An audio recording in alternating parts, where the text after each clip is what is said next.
Dan salah satunya adalah adanya kenaikan permintaan telur ayam dan daging ayam ras dari SPPBG.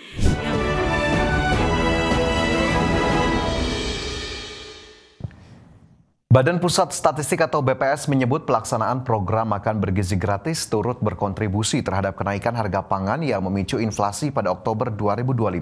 Kenaikan harga terutama terjadi pada komoditas telur ayam ras dan daging ayam ras. Pelaksanaan program makan bergizi gratis turut berkontribusi terhadap kenaikan harga pangan yang memicu inflasi pada Oktober 2025. Kenaikan harga terutama terjadi pada komoditas telur ayam ras dan daging ayam ras, di mana dua bahan pangan program MBG tersebut turut meningkat setelah program MBG mulai menjangkau banyak daerah. Deputi Bidang Statistik, Distribusi dan Jasa BPS Puji Ismartini mengungkapkan, inflasi telur ayam ras mencapai 4,43%, sedangkan daging ayam ras naik 1,13%. Peningkatan permintaan terbesar berasal dari Satuan Pelayanan Pemenuhan Gizi sebagai penyelenggara MBG, serta dari pengecer dan pedagang besar yang menjadi bagian dari rantai pasok program tersebut. Kenaikan harga telur dan daging ayam ras juga dipengaruhi oleh meningkatnya biaya produksi. Keduanya merupakan komoditas yang menjadi penyumbang utama inflasi pada Oktober 2025. Inflasi yang terjadi pada komoditas telur ayam ras dan daging ayam ras ini dipengaruhi oleh berbagai faktor ya, banyak faktornya. Dan salah satunya adalah adanya kenaikan permintaan telur ayam dan daging ayam ras dari SPPBG yang berasal dari pasar atau juga dari pengecer dan juga pedagang besar ya. Jadi diduga ini menjadi salah satu indikasi naiknya permintaan telur dan daging ayam ras. Berdasarkan data BPS pada Oktober 2025 terjadi inflasi 0,28% secara bulanan. Sementara secara tahunan terjadi inflasi sebesar 2,86%. Adapun kelompok makanan, minuman, dan tembakau pada Oktober 2025 mengalami inflasi sebesar 0,08% dan memberikan andil 0,02% ke inflasi.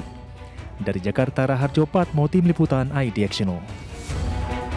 Pemirsa, Menteri Keuangan Purbaya Yudi Sadewa memastikan stabilitas sistem keuangan pada triwulan 3 2025 tetap terjaga dan turut mendukung pertumbuhan ekonomi nasional.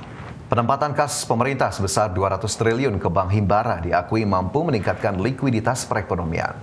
Hal tersebut tercermin dari pertumbuhan uang primer sebesar 13,2% secara tahunan. Selain pertumbuhan uang primer, uang beredar dalam arti luas juga tumbuh sebesar 8% per September 2025. Purbaya memastikan pemerintah akan terus meningkatkan investasi dengan terus memperkuat peran Danantara untuk mendorong pertumbuhan ekonomi nasional. Purbaya berharap kebijakan peningkatan likuiditas perekonomian serta stimulus pemerintah bisa menciptakan pertumbuhan ekonomi 5,5% pada kuartal 4 2025 dan tumbuh sebesar 5,2% di akhir tahun. Penempatan kas pemerintah 200 triliun rupiah sebagai cash management turut meningkatkan likuiditas perekonomian. Tercermin dari pertumbuhan uang primer sebesar 13,2% year on year. Likuiditas perekonomian juga meningkat sejalan dengan kebijakan moneter longgar dan ekspansi likuiditas dengan pertumbuhan uang beredar dalam arti luas atau M2 mencapai 8% year on year pada September 2025, lebih tinggi dibandingkan 6,5% year on year pada bulan Juni 2025. Kedepan, investasi akan terus diperkuat termasuk melalui peran Danantara sebagai pengungkit investasi swasta serta upaya penciptaan iklim investasi yang kompetitif dengan pembentukan Satuan Tugas Percepatan Program Strategis Pemerintah atau Satgas P2. Bank Indonesia terus memperluas transaksi menggunakan mata uang lokal dan integrasi sistem pembayaran lintas negara untuk mengurangi ketergantungan Indonesia terhadap dolar Amerika Serikat. Selain menjaga stabilitas nilai tukar rupiah, kebijakan ini untuk mendorong efisiensi transaksi lintas batas di kawasan. Bank Indonesia terus memperkuat strategi untuk mengurangi ketergantungan Indonesia terhadap dolar Amerika Serikat melalui perluasan transaksi menggunakan mata uang lokal dan integrasi sistem pembayaran lintas negara. Kebijakan ini merupakan bagian dari upaya besar menjaga stabilitas nilai tukar rupiah sekaligus mendorong efisiensi transaksi lintas batas di kawasan. Selain memperluas penggunaan mata uang lokal, BI juga memperkuat kebijakan sistem pembayaran domestik dan internasional. Menurut Gubernur Bank Indonesia Peri Warjio, perluasan kerjasama pembayaran lintas negara dilakukan melalui implementasi QRIS antar negara yang kini sudah berjalan dengan Malaysia, Thailand, dan Singapura, serta akan diperluas ke Jepang dan Tiongkok melalui uji coba sandbox. Bank Indonesia juga memperkuat kebijakan sistem pembayaran dengan mengarahkannya mendorong pertumbuhan ekonomi melalui perluasan akseptasi pembayaran digital, penguatan infrastruktur, dan konsolidasi struktur industri sistem pembayaran. Antara lain melalui yang pertama, perluasan implementasi kerjasama QRIS yang antar negara yang terus diperluas dengan Jepang, dengan Tiongkok, dan inisiasi sandbox QRIS antar negara Indonesia Korea Selatan. Bank Indonesia juga terus mendorong transformasi sistem pembayaran untuk memperkuat pertumbuhan ekonomi nasional, antara lain lewat penguatan infrastruktur, konsolidasi industri sistem pembayaran, dan kolaborasi dengan sektor fintech. Dari Jakarta, Tim Liputan IDXNO. Menteri Perdagangan Budi Santoso menyatakan perundingan kebijakan tarif resiprokal Amerika Serikat untuk Indonesia akan kembali dilakukan pada pekan depan dan ditargetkan selesai pada akhir bulan November ini. Menteri Perdagangan Budi Santoso menegaskan penyelesaian negosiasi kebijakan tarif resiprokal Amerika Serikat untuk Indonesia hingga saat ini berjalan dengan sangat alot. Akan tetapi Budi meyakini penyelesaian perundingan tarif resiprokal akan rampung pada bulan ini.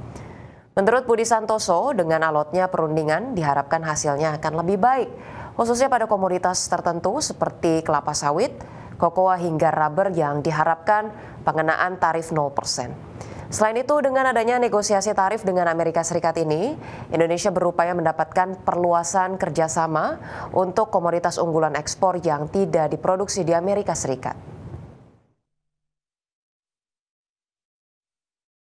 Kita pengen produk-produk kita yang tidak diproduksi oleh Amerika tetapi diekspor ke sana ya mendapatkan.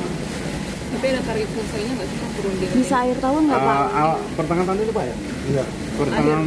Udah November Pak. Bulan ini.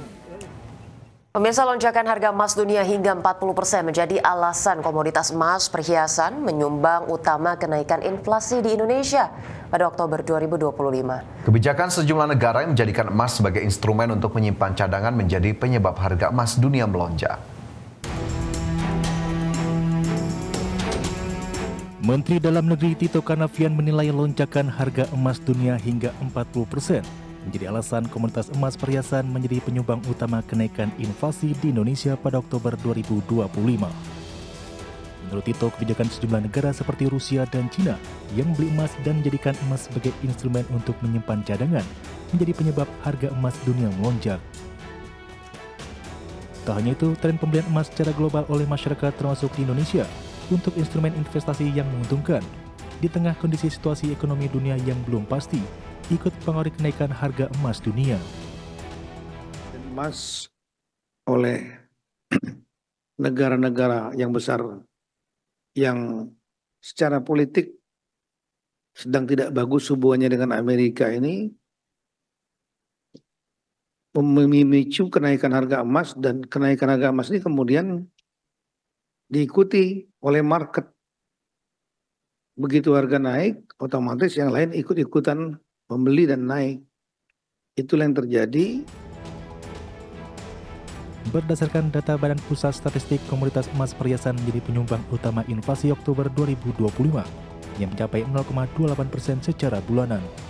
Komoditas emas perhiasan mencatat inflasi sebesar 11,97% dengan andil 0,21% terhadap inflasi nasional.